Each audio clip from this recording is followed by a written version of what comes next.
Hello preppers, welcome back to Survival Defense Tactics, helping you take care of yourself so others won't have to. I wanted to do a short video today on some important knives I think everybody should consider having in their arsenal, if you will, for prepping and homesteading, possibly survival use, more prepping than anything. You'll notice on these knives I'm about to show you that none of them are tactical.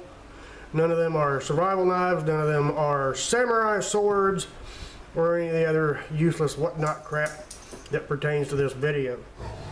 As a prepper and an avid hunter and fisherman, that's where these knives are going to come in.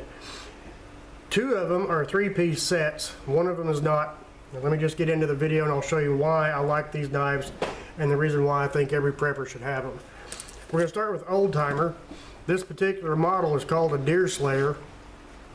And as you can tell, it's definitely not a small knife. It's not tactical. It's not a tactical booger picker. It's great for deer hunting, for skinning bucks and does and so forth.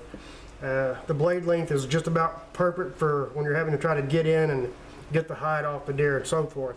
Also, you'll find that it's very handy if you're cutting off large chunks of meat, like the back strap or the hindquarters that you make roast and whatnot out of. The blade length is very, very nice. And I use it a lot for actually skinning the deer. It's just a good all-around quality knife, made by Old Timer. Very sturdy, durable leather sheath. Can't go wrong with it. Old Timer's been around since, well, basically the invention of dirt. And in order to last that long, you have to be good at what you're doing. Next is the Old Timer Sharp Finger is what they call it. It's a lot smaller blade. Very easily fits inside your hand. And if you're a lady or a younger adult, you may find that smaller handle fits your hand really, really well. Again, this little sharp finger is excellent for processing deer, rabbits, goats, your smaller animals like that. This is great for that. Again, being an Old Timer, they're razor sharp coming straight out of the box. Nothing to complain about there. The third piece in that set, and I don't think you can buy these in a set as it were, but if you buy them individually, then you can make a three-piece set out of them. This is the gut hook version. I very much like this knife. Again, kind of like the Sharp Finger. It's got a little bit smaller handle than the Deer Slayer. Still fits your hand really, really well. And when you're processing a deer, your hands are going to get bloody and nasty. And the handle just, it's not technically a non-slip handle. I don't believe they call it non-slip. But even with soaking wet hands, it stays inside your hand very, very well. Super sharp. The gut hook on the back, very, very sharp right out of the box. Very dependable, rugged knife. I love Old Timer knives. The next one is a three-piece Old Timer set. And you can still get these on Amazon, probably eBay, probably plenty of other sites. This three-piece set has a gut hook. I believe they call that the caping knife. And then it has a shorter fillet knife. Obviously you can tell I love hunting because I carry plenty of gut hooks with me. I have a Gerber Gator folding gut hook. I meant to bring it out here, but I didn't. It's about the same length as this one, except it folds and it has its own nylon sheath made by Gerber. Very, very, very good knife. The caping knife, of course, a little bit smaller. These are supposed to be slip resistant handles. Kind of a rubberized feel to them. Again, when your hands are soaking wet, they ride your hand really, really well. They stay in it, and I've never had any problems with it. The fillet knife part of this, as I said, is a little bit shorter than most fillet knives. And I'm only putting my hand up there to give you an idea of how long the blade actually is. I'm not trying to Vanna White this thing for you. But it's a little bit shorter. Still, it's great for fishing. Filleted plenty of fish with this particular fillet knife. If you don't mind the slightly shorter length of the blade, then this is perfect. It does come with its own case.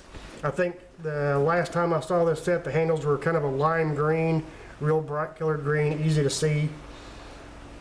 I think when I bought this set, I think I gave $30 for it at Atwood's. You'll just have to look, do your own research, see if that's the knife set that you want.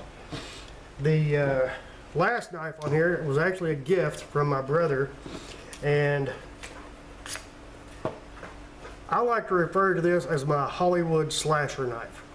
If you've watched enough horror movies from Hollywood, this seems to be their favorite serial killer knife.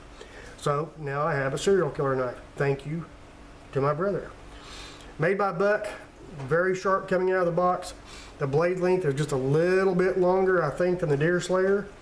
The blade itself, super nice quality, good thick steel. Very durable, very rugged knife. It is not a slip resistant handle, but again, I've never had any problem keeping it in my hand. I don't use it that much, and it's not because the quality of the knife isn't good. It's because it was a gift from my brother, and I'm trying to really take care of it and make it last forever. The sheath that it comes with, leather made, super rugged, durable, and I'll never be able to stress this near enough. It doesn't matter what brand or style of knife you use. Obviously, knife maintenance is highly important. Keeping a good sharp knife, well, it just makes sense. A dull knife will cut you faster than a sharp one will, is the way I was always raised to believe. As far as preppers go, and this is going to be kind of a strange addition to what I'm talking about, are your smaller pocket knives. I'm not talking about your tactical clip-ons that go on your pocket that obviously are very big, could be used for self-defense or larger cutting projects. I'm talking about the little ones you carry in your pocket.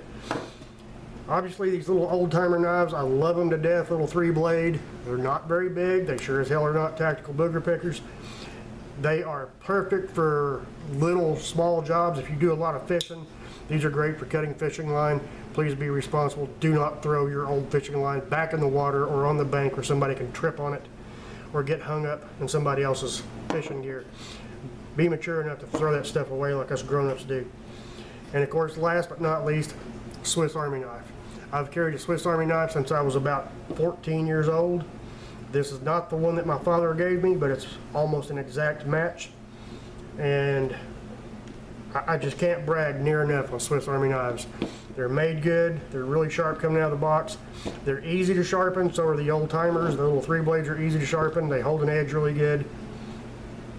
Very good for your smaller projects, for your smaller cutting jobs, and as you can tell, it doesn't have to be the size of a samurai sword. The blades are very small, 2.5 to 3 inch I think is what these are. I think that's a 2.5 inch, but you can't go wrong having a little knife like that in your pocket. You don't always need a large knife to cut a small object.